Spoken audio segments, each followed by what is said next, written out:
Hi, my name is Amish.aggarwala. I'm an advocate practicing in Delhi, and today I'm going to be talking about and giving you the word for word script that your family, friends, acquaintances, and people you meet offline and online are going to be using to swindle you out of your hard earned money. Now, I realize that there is a common theme between all of these scamsters and swindlers when the first time it ever happened to me, and when I saw subsequently on several occasions clients, people around me getting swindled out of their money in a very, very similar fashion. First, this friend reached out, this person that I knew from several years ago reached out and said that he was in dire need of some money. So I lent him this amount, which he promised that he will be returning within the next 2 months, no matter what. I believe him. I lend him the money. I reach out to him 2 months later. There is no response. He says he'll need some more time, and then that's that. I did not pursue it many times with him. But around a year later, he again reaches out, says that money is about to come in. Much more is about to come in because I'm supposed to finish up this large project and I'm going to get a large windfall gain. And I say, all right, great. I'm happy for you. I'll be happy to take that money back. And then he says, in the meantime, just for the next 2 weeks, I need this little sum of money to sail me through. Is it possible for you to lend me this little sum of money? And I said, at that point of time, no, because I did suspect something fishy. Anyways, fast forward, it's been about 4 years. I have still not seen any of that money. And when I saw this happen with many other people, I realized that this is what these scamsters do. I'm not sure whether they actually need the money, because a lot of these people who I have seen as examples, they are quite well off. I think some of them is just a matter of habit. Maybe they get some kind of kick or thrill out of it.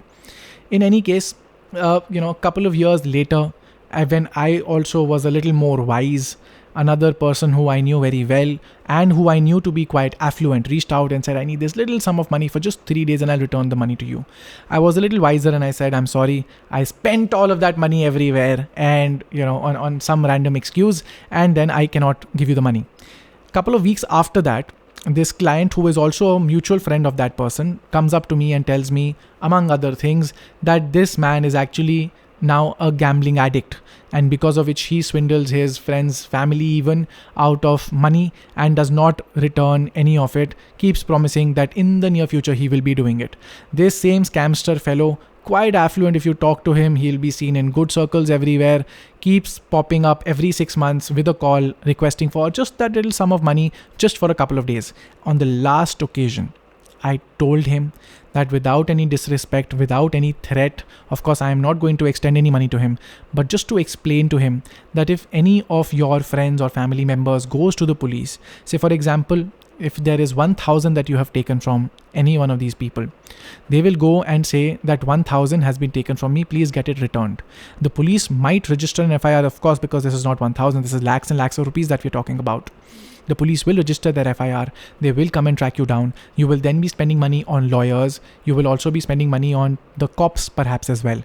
And at the end of the day, you will have to return that 1,000 rupees. And you will also have spent maybe 300, 400, 500 more on the lawyers, on the cops as well. He said he gave some flimsy excuse, as all of these people do. And then that was the end of the story. Now, when we come and talk about clients, there have been numerous occasions and exactly the same script is used again and again. Small sum of money is borrowed. It is promised that it will be returned. If it is actually returned, it is not a Nigerian prince scam. It then becomes a Ponzi scheme, which is equally harmful. Anyways, so in this particular case, they will ask for a small sum of money. They will promise you that they will return the money, and then they don't. Couple of weeks, months, or maybe a year or two later, they will again come back. They will ask for another small sum of money. This is precisely what happened with a client of mine who met this man on the internet, and lo and behold, several lakh rupees bit by bit over maybe a couple of months was transferred. And the problem here is, the graver problem is, just like a gambling addict in this particular situation, when a person has already lent some money, they think that if I have to see this money back again, and this person is kind of putting in a condition in a way which is very counterintuitive. I mean, not counterintuitive, which is a little, it's obvious that this is something that is not right? And yet this is something that is very convincingly put across to the victim, and they are told that yes, this money I will return to you, and I just need to kind of sail through this thing this particular difficult time, and next month or 2 months later the money is going to come in and I'm going to return everything to you, and perhaps I will even reward you with some interest, maybe, perhaps, or maybe I'll give you a greater sum.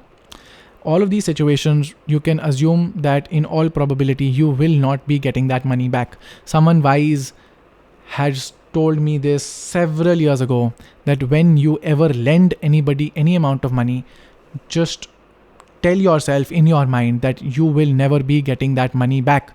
If you do get that money back, that's a good bonus, but if you don't, understand that this was not yours to worry about or think about in any case. And that is why, as a matter of general prudence, I usually do not lend any money to family or friends or anybody at all. And that is what I would advise you to do as well, because there have been several occasions, and I have seen this on a more personal front as well, from my own experiences. But more importantly, when we enter the arenas of law, what happens is, and this is especially true when it comes to Ponzi schemes now, I have seen crores and crores of rupees being duped by people who had built trust over several decades. And maybe, just maybe, I can give them the benefit of doubt and say you wouldn't spend decades building up that trust for it to be crushed in a moment's notice. Perhaps it was bad, hard times, or whatever it is.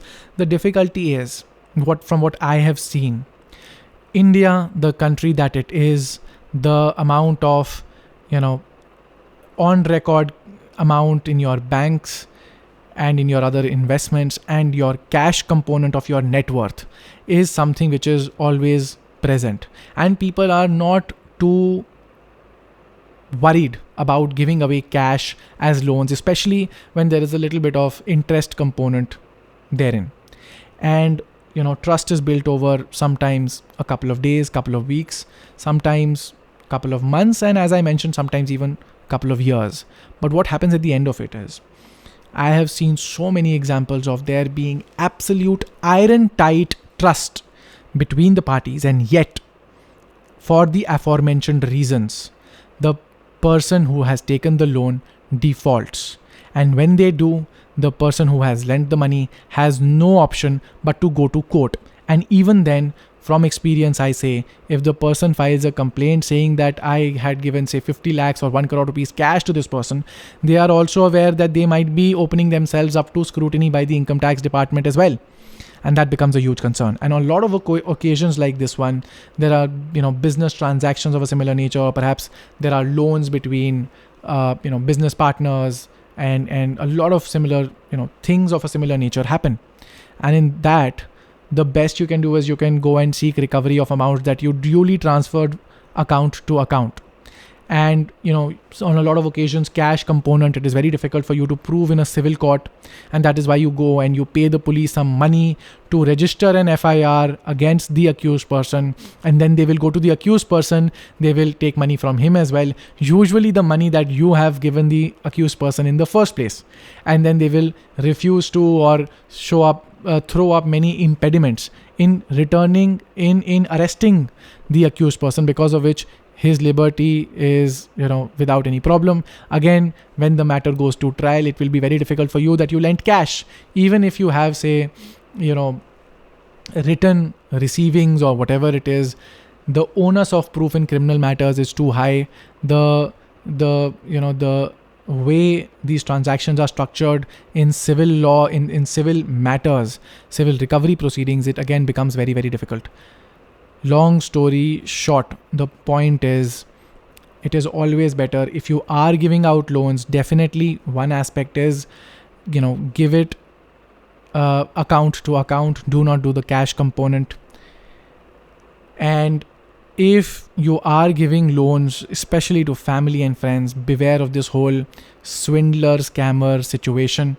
The Nigerian prince model, where they promise you that they will give it back to you in a small amount of time, and then a few weeks, months later, they make it contingent that and they won't say it in this particular way, but they'll kind of put it across to you that I need this money right now, but if you give me this money right now, I will definitely be able to refund to you the entire amount, including the last one and this one. This is something that numerous clients have faced over the past several years that I've represented many of them. I have had the good fortune of representing the oddball here and there who has scammed people like this as well. And this is a very, very similar modus operandi that I see. Will I ever give out a loan, or would I tell everybody to never give out any money at all? I know that's not how the world works. But if you have a genuine, bona fide belief that you will get your money back, these are some of the things that you should be mindful of.